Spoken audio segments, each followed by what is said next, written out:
What is up, guys? Welcome back to the Deborah Royale YouTube channel. Today, we are talking week 9 of the NFL season. Deshaun Watson's back. We're going to give you some advice on if you should start him in fantasy. We're going to talk about a lot of the big games, a ton of really good games this weekend. So stay tuned through the intro. Make sure you like and subscribe while it's playing.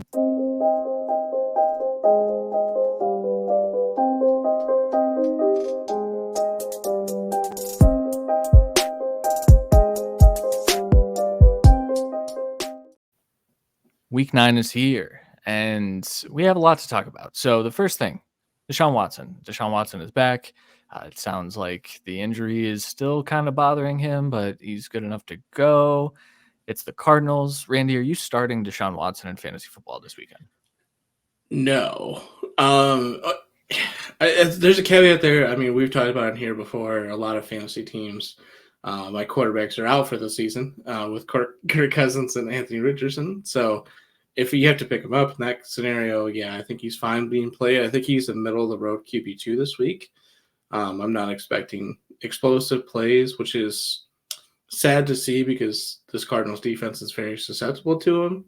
But I do think with Amari being so dominant against zone coverage that he'll be able to have a decent day while like Amari and the running backs can have a great day.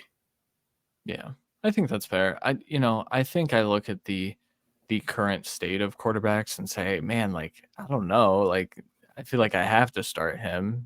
But I also asked a semi-ironic question at work the other day, and I said, I'm like, is Deshaun Watson really that much better than PJ Walker? Because what we've seen from him when he's been on the field the answer has been probably, but like not a firm yes. And so I think that's what gives me pause. I don't really want to play him until I see it. The caveat is like, would you rather play him or Gardner Minshew this week? And I mean, I think my answer is Minshew, but like it's close. So where would you I'm go with more that? I would say Gardner because I'm more confident in him throwing the ball deep and trying to make a big play. That could cost us. I mean, CJ Stroud should have had a better week last week. The Texans played it super safe. I think the Colts staff sees that, yeah, we should be able to run on this Panthers team, but we're going to still throw like we're supposed to. So I do think Gardner's a better start. I mean, there's a ton of CJ, I'm playing over him. I mean, Derek Carr's a definite play over him for me. Oh yeah. So Yeah.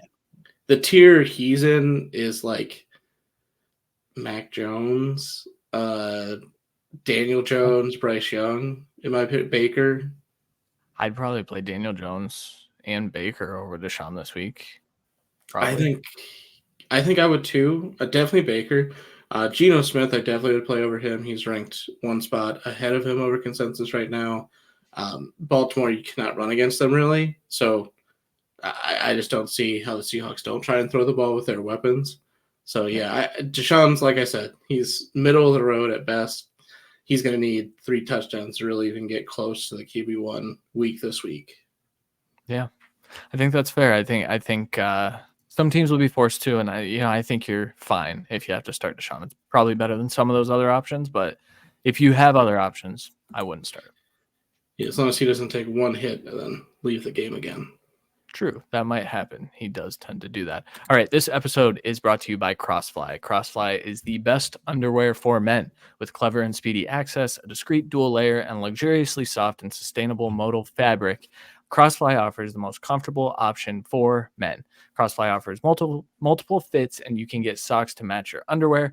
Crossfly is perfect for both everyday and sports wear. So go play some football this weekend. Wear your Crossflies. Stop messing around with uncomfortable underwear. Head to crossfly.com to get the best underwear for men today. All right. We have some big matchups this week, and this is a key point for this weekend. The king of the AFC, we have 2 marquee matchups at the very top of the AFC. Probably the 4 favorites are all playing each other. So Chiefs versus Dolphins tomorrow morning. If you're watching this after, I'm sorry. But that game is in Germany. I think the kickoff 9:30. Yeah, Something like that. 9:30 Eastern time. We Yeah, get to gate an correct. hour, so it's really 10:30 for you guys, but really 9:30 for me here.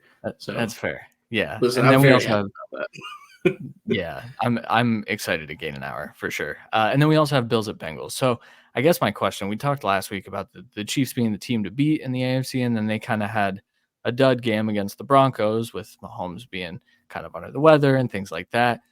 They now kind of get to prove that that was a dud against the Dolphins. Both teams have a disadvantage because they both had to fly out. You know, we talked about the overseas games with the Jaguars having the advantage that one time. Do you think that I guess my question for you, among these four teams, who do you think makes the biggest statement before the end of tomorrow night? Uh, I would say the biggest statement will be the Bengals, kind of proving that they're back right in the ship at this point. We've seen Mhm. really good games from them now, looking better. They're looking healthier. Even Mixon had a good game last week. So I think we're going to get bigger statement from them. I think people will take, who wins the Chiefs Dolphins as the bigger statement, though. That's a really good way to put it because that's why I framed it that way. I think you're right. I think the Bengals are going to come out, beat the Bills. The Bills have been up and down this year. I think that this will be one of those, epic games. Chiefs Dolphins seems like it's going to be kind of disappointing in terms of offensive output simply because of what we've seen from those overseas games. I could be wrong. They're two elite offenses, but the Bills Bengals matchup, I mean, there's some fire there too. The Bengals receivers were trying to apparently the Bills players were claiming that they would have won if the field was different last year, I think is what they're saying. I don't know. There's a little bit of a rivalry coming in at Bills Bengals, and I think the Bengals do pull that one out. We'll get to those. We're going to talk about that as a game pick. Who do you think wins the Chiefs Dolphins matchup?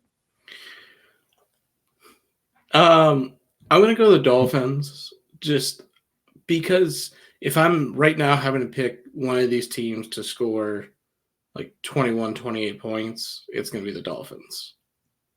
Yeah, It's I just, think that's yeah, the Chiefs have a much better defense though. So it's kind of a toss up in there, but with how bad the Chiefs offense especially looked last week, I think they come out with something to prove. But again, if I have to pick the race to the finish, it's got to be the Dolphins. yeah. I think that's fair. I think Patrick Mahomes is probably feeling better, and I think that he kind of wills them to a win. I think it could be disappointing from an offensive standpoint, but I also think that these are going to be two fantastic games. I'm really excited for this slate this weekend. Even the two other games that we're previewing, just fantastic matchups on paper this weekend. So, all right, we have to talk. So there's a lot of talk about second half breakout wide receivers and things like that, especially the rookies. That tends to happen. We always kind of see that. Quentin Johnston has a pretty huge opportunity with Josh Palmer out this weekend. Jackson Smith and Jigba has kind of been coming into his own. We know what Jordan Addison, Josh Downs have done. Puka Nakua, I guess, deserves mentioning here as well. Of that group, who do you think is going to take a leap forward and kind of have that second half breakout that everyone thinks of? So to me, that seems like an unfair question, only because I think if Quentin does anything and gets to the level like Addison's already done, he would be like the biggest breakout of that group at this point. Right. Whereas like Addison had a big connection growing with Kirk. I don't know with Dobbs if that's going to come back. We saw Dobbs throw a lot to the tight ends, and then they really had one receiver, so it was filtered down to Hollywood a lot. With Michael Wilson really not having big weeks, so with Justin Jefferson coming back, I think Addison takes that step down. JSN's been taking touches, it feels like, from Lockett, so I don't know how big of ceiling that gives you. Um, Josh Downs is, the best chance of the breakout of these four, I'd say, just because he's had the big game. He's carved out a bigger role every week. He's been consistent, and he's got the trust of a quarterback that he's going to have the rest of the season. So that's where I would pin it on him. And then I think your call from a couple of weeks ago, Pop Douglas, is really the fifth here, with everyone kind of falling to the ground and not getting back up in New England in that offensive system. I think Douglas is kind of getting the almost like a focal point of the offense and getting force fed some targets. I think he's going to have a good back end wide receiver 2 to high end wide receiver 2 week here this week, and then we can see that kind of grow out, kind of, not the same talent level, but along the lines of the situation of Amon-Ra with his rookie year, where we really didn't see anything from him, but then everyone got hurt, and then he was the only guy and got fed targets and was getting 10 targets a game. So that's why when you kind of called Douglas, and we both said that was the waiver wire guy you should be looking out for, we didn't think Bourne would tear his ACL, but I think now that it's happened, he is by far the breakout candidate for me. I like that. Yeah, I was going to give another name too. I mean, Rashee Rice has trended upward for the most part. There have been some ups and downs for him as well, but I think that over the second half of the year, I think this Chiefs offense is really going to hone in on what they want to do. I feel like Rashee Rice is going to be a big part of that. I think one of his strengths is sitting down against zone coverage, finding space, and I think that Mahomes has shown some trust in him. We've talked about that a little bit. But I do expect some bigger performances from him. And then I wanted to shout out Tank Dell, because I think as CJ Stroud, CJ Stroud's still a rookie. I think they're going to open up this offense a little bit more. Like you said, they were really conservative last week, but there was an intent to get Tank Dell the ball early and fairly often too. So I think that we could see a nice little run of a lot of rookie wide receivers producing at a pretty high rate down the stretch. And that's pretty exciting, especially for Dynasty. Yeah, for sure.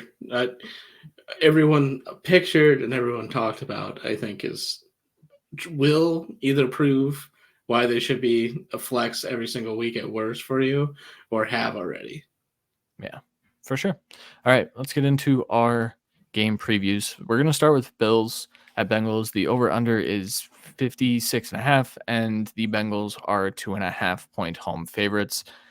This is a huge game. We kind of already talked about this one, but this is one of those matchups where I think you start everyone you possibly can. It feels like one of those offensive onslaughts, but I also have felt that way, and that's when those defenses kind of take a step forward. They step up, and it kind of turns into a 21-24 type of game instead of maybe a 31-28 or something like that with a ton of yards.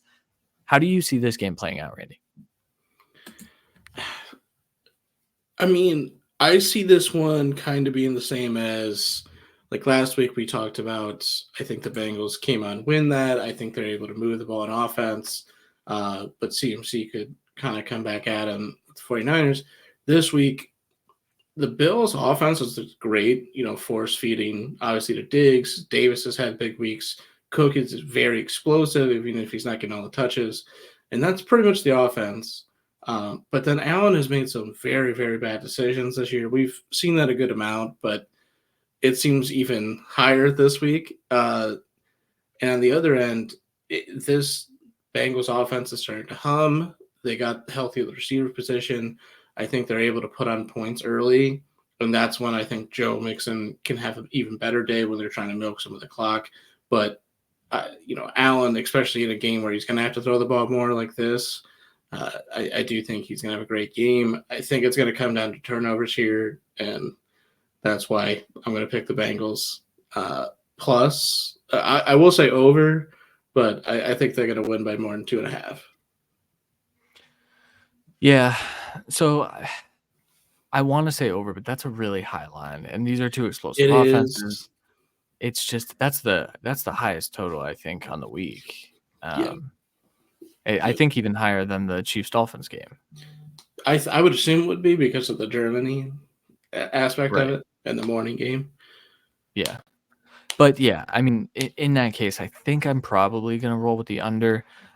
Expect that the Bengals do create at least a turnover, but probably multiple. That's been Josh Allen's kind of Achilles heel this year, as we've seen some of that gunslinger mentality. I mean, he's always had that in his game. He kind of cleaned it up a little bit 2 years ago, I want to say now. But we've kind of seen it come back around where in these big games, he shows off all the really good things that make him the second best quarterback in the NFL. And he also just slings the ball into triple coverage sometimes because he gets super cocky and confident in what he can do. I don't think Joe Burrow is going to be doing that. I think this Bengals offense, while it has opened up down the field, I think, getting Jamar Chase and T. Higgins looks down the field has been really fun to see. I mean, really, it was just last week that we saw the full iteration of that. But I think that The Bengals are also going to play it safer with the ball. I think they're going to kind of control the clock. And so for that, I'm going to go under. I'm going to go Bengals to cover that 2.5 point spread. I think they only win by 4 or 5 or 4 to 6. But I think this is going to be a fantastic game for sure. Let's hope it's the shootout we all hope for. Right. All right. Let's get over to our next game, the Seattle Seahawks against the Baltimore Ravens. The over-under in this one is 44, and the Ravens are 6-point favorites, which I found to be a little surprising. The Ravens have looked good at times this year. They've been pretty up and down. This offense is still kind of figuring out what it wants to be. I think battling through all of the injuries early in the season, we've seen the iteration of it where it's just operating at a really high level.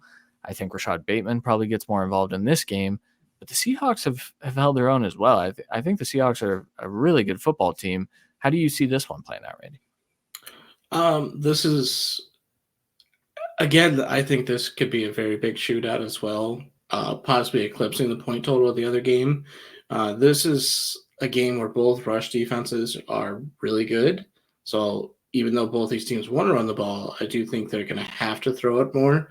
I do think the Seahawks are more equipped for that. Lamar, we've seen some great things from him through the air this year for sure. He's been growing consistently. We had a game last week where Gus Edwards, exploded 3 touchdowns. They're not going to be able to run the ball. He's going to get his patented 50 points, maybe limp into the end zone. Lamar's going to have to carry this game. So I do think it's a big game for Lamar and Andrews. It's very hard for me to double tap kind of this Baltimore offense to see who's going to get it with to have a second partner. If it's going to be, I would say Zay, just because it's the quick game. But Bateman has looked good. Odell really is just getting balls thrown out of bounds to him. So there's really nothing there. On the other side, with JSN breaking out, I think this is a perfect opportunity for the Seahawks to really fully explore this passing game, especially with Ken Walker being slightly banged up here and there. Same with Charbonnet, where I think they can both have good games. It's just I would, as a person on the Seahawks sideline, think, hey, let's move the ball downfield through the air and let these running backs punch it in once we get down there. Yeah, I think that's a good assessment of this game. We'll come back to this game at a later time, but I do want to mention I think that Zay Flowers is going to be a nice extension of the run game for the Ravens. I think he gets a lot of work. I think Rashad Bateman is that intermediate type of guy. We know that Odell was pretty frustrated last week. I wonder if that's kind of a squeaky wheel type of situation. But I don't trust that. I would personally flex Bateman. Lamar kind of said in a press conference earlier this week, hey, we need to get Rashad the ball more because he looks as healthy as he has since like his rookie year. And I think that we're going to see him. We talked about second half breakouts. I think Bateman is going to take a step forward here over the second half. In terms of this game, I do think the Ravens win. I think the Seahawks cover that point total, though. I think they're within that 6 points. I think this is a back and forth type of game. I would hit the over because while these run defenses are good, like you said, I do anticipate that the passing game is going to open up some of that running some of those running lanes and things like that to keep the ball moving. And I just, these defenses are both bend, don't break. I think they're going to break a little bit in this game. So, I'm rolling with the Seahawks to cover, Ravens to win, and the over. I will take Seahawks to win and the over. Okay. I think this is, especially score-wise, is going to be a lot like the game last week against the Browns, and I think it's going to be like 27-24 Seahawks with Lamar trying to make a play late and not getting it. Yeah, I think that's fair. All right, our last game, Cowboys at Eagles. This is a big one. This is a rivalry. Obviously, Cowboys are 3-point dogs on the road. Over under in this one is 47.5. The Eagles, they've played fine. There are moments where I think the Eagles are clearly the best team in the NFC. And then there are moments where I think the Cowboys can come in here and kind of boat race them. And I think what we've seen, the most recent iteration of these two teams, I think I could make that argument. But I also expect that the Eagles, on their little roller coaster of play, are kind of going to be on and up in this game. They tend to play each other well. How do you see this one rolling, Randy? Ironically, yet another game where we picked a game, all 3 games where I think they're going to be very pass heavy. Mhm. Hurts has looked pretty good through the year. AJ Brown's dominating in target share, and Devonta Smith is playing well and getting targets here and there and doing, whenever he gets the targets, he's really killing it. Goddard seems to be like a last resort option. Like when he's in trouble, Hurts hits him. But this running game hasn't really gotten fully out of the gates since early the first couple weeks of Swift. And since then, they've had some tough matchups. I think this Dallas defense hits you with another tough matchup. I think they will have to throw the ball to keep up. I think this is another just a great game. Usually these divisional games tend to be lower scoring, but the NFC East, especially this matchup, tends to do the opposite. So I'm going to hope for that.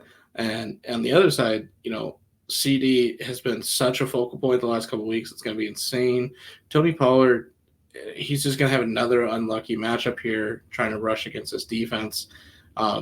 This is, like a bottom 5 pass defense, top 5 rush defense, mainly because it's so hard to run against them. You have to throw against the Eagles. So those numbers are obviously inflated for that. But I do think this is a CD-focused game with Gallup having that upside, Pollard having the upside through the backfield, Ferguson almost guaranteed to have a touchdown, being the second highest targeted person in the NFL behind Travis Kelce. So this should be another great game. It should be another, barn burner. There's going to be one of these games that's going to be an absolute dud. I want that to be pointed out. And with this being the divisional matchup, I get that it could be it. But if I had to bet on one of them, it would be the Seahawks Ravens being the underperforming of the games. This one I'm pretty confident in, unless Dak and Jalen play the worst games of the season. Yeah. So I'm glad you brought up the divisional thing, because one of my rules is I really don't love betting overs in divisional games. And I say that because these two teams know each other. These two teams very specifically have incredible defensive lines. They can get after the quarterback. And I do have some skepticism that both of these offensive lines, now, while both offensive lines have been really good, and there's reason to believe that they could, perform well, make sure that their quarterback has time. This is also one of those games where I think it could be like a 14-10 battle throughout. I don't anticipate that much of a battle, but I do think that the under hits in this one simply because of those things. So while you're 100% correct, I think it's a CD heavy game. I think it's an AJ Brown heavy game. I would kind of temper that because I think the touchdown output is going to be a little bit low in this one. Now, you could be right. I could be wrong. This could be a, 41-38 game with these two offenses operating at the highest level. I just don't know that that's going to. Yeah, I think. Well, and that's the thing. A baseline NFL game is like 14-10. So when we're talking a good game of like 27-20, right. That's closer to what I'm kind of thinking here. 27-23. 24-21, that type of good game where you're not, dominating with 6 touchdowns or anything crazy, but right. AJ Brown can have 5 catches and 150 yards and 3 touchdowns. So CeeDee Lamb is going to get 35 targets, it feels like. So. Yeah. Last week was crazy for CD. I left him on my bench in a league on accident, so that was fun to learn when I set my lineup this week. But yeah, I might have been against me. Super stupid. But I'm going to take the Eagles, and I'm going to take the under. Yeah, we're taking the Eagles. I'm not betting on the Cowboys ever. I think that's fair. The reason you might is because of how they looked last week, very specifically. But no, they very well could and almost should win this game. It's just if you lose betting on the Cowboys, you always feel like, why would I ever bet on the Cowboys? So right, I'd rather lose because they played well. Yeah, 100%. Very, very well put. Well said. All right, let's get into our Against the Grain fantasy stars. We do these. These are not going to be names that you are automatically slotting into your lineup, like your Keenan Allens, like your Travis Kelce's, things like that. These are going to be names that you might be considering for your flex. We're getting deeper into this season. Sometimes these are a little bit deeper than even, I would prefer. Sometimes they're DFS plays maybe. But Randy, tell me who your Against the Grain start is this week. Yeah, so I went with Royce Freeman. In all honesty, it was Darrell Henderson first, and then I made Christian change it, so I feel bad. But they've traded off now on who is the lead back. Really, the switch for me was us understanding that Stafford's probably not going to play. So with that being said, I'm going to take the guy that was on the field for the passing downs. This is a great matchup against Green Bay against the run. You know, he led with 53% of snaps last week, 9 rushes, 44 yards, nothing to write home about. Ran way more routes than Henderson and was on the field more, obviously. I do think Henderson will possibly outrush him again this week, at least with touch count wise. But with the amount of dump downs almost guaranteed this game, I went Royce Freeman. I think he has a chance to get in the end zone. I think he's at worst a back end or a top end RB3 this week with high RB2 upside. I do think he hits the end zone. I like this call. I've had some people asking me questions about Freeman, and I roll Freeman, I think, a lot of the time. Here's the thing. There aren't many Rams that I'm interested in playing without Stafford. I will put it that way. Yeah. One of them would be the running back that's going to probably catch the dump off. So, remember it's week 9. It's a 4-team bye week, but it's an impactful one. Broncos, Lions, Jags, 49ers. There's a lot of running backs there that are not going to be playing, even safety valve ones that really hurt to not play. So to get a guy that's should be an RB2 this week, I think that's pretty safe. And the touchdown, that's not sticky. Obviously, he got it last week, but I do think the passing work, what we saw, and we kind of saw it the first week of these two as well, it's going to be heightened for this week. Yeah, for sure. Good call. I'm going with another running back, and I'm going with Zach Charbonnet. We just talked about how the Ravens' run defense is very good. Not really one to target a running back for. However, last week, Zach Charbonnet, 59% of snaps. He outsnapped Kenneth Walker by 10 entire snaps. He had 2 targets, not super significant, especially when you've got, DK Metcalf pulling in 14 and, Jackson Smith-Njigba getting worked into the mix as well. But we just talked about the run game not maybe being the most effective thing. Zach Charbonnet was on the field to catch some passes. And so I do think as an extension of that run game, I do think Shane Waldron kind of introduces a little more screen game. Zach Charbonnet, I think, is going to be the one on the field. Pete Carroll was just raving about this kid all week.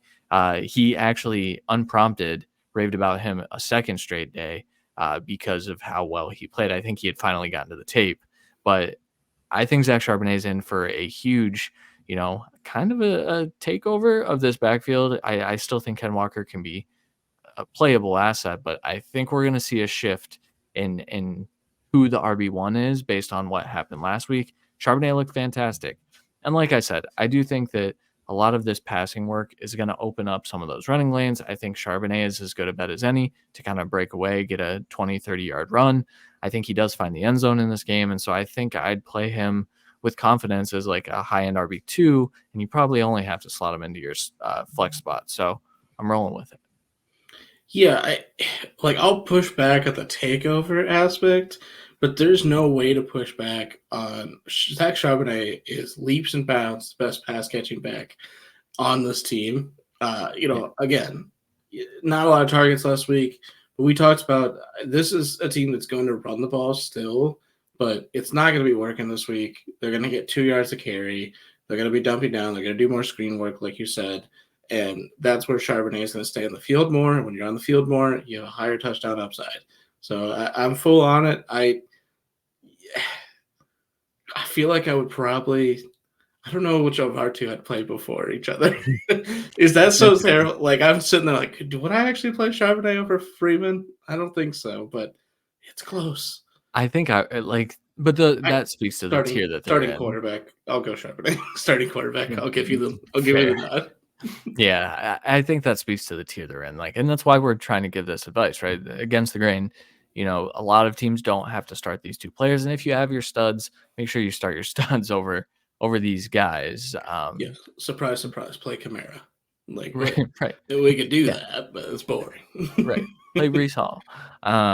Yeah, so we're not going to do that, but hopefully, like if you're rostering one of these two players, or maybe you're kind of in trouble because a lot of players were ruled out late this week, and Drake London got ruled out late. I think Josh Palmer got ruled out. At least that one's a Monday night game.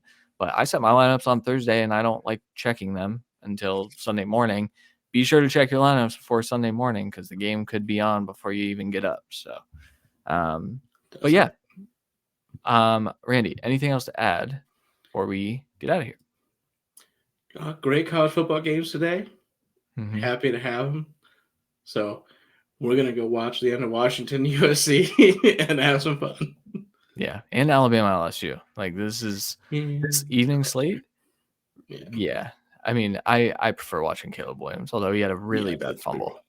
Really, really bad fumble. So, all right. Thank you guys for watching. As always, make sure you like, subscribe. Make sure you drop a comment. Let us know why we're idiots for saying the thing about your favorite team, or why we're idiots for recommending Royce Freeman or Zach Charbonnet, or just tell us that you like the show.